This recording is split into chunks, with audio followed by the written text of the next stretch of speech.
We'll talk about how can you fix this problem or know how you can do that on your Amazon Music app. So all you have to do, so you just click here on settings here.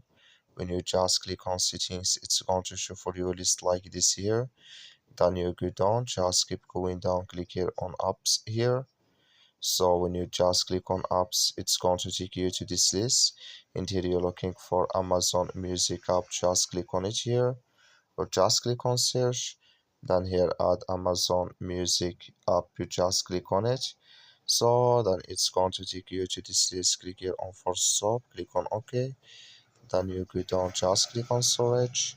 Come to storage is here, just click on clear cache. Then all you have to do, so you just go to your Play Store, click on it here, and here you search here for Amazon Music. It's going to show for you like this. You will find here update, click on it, and it's going to work with you.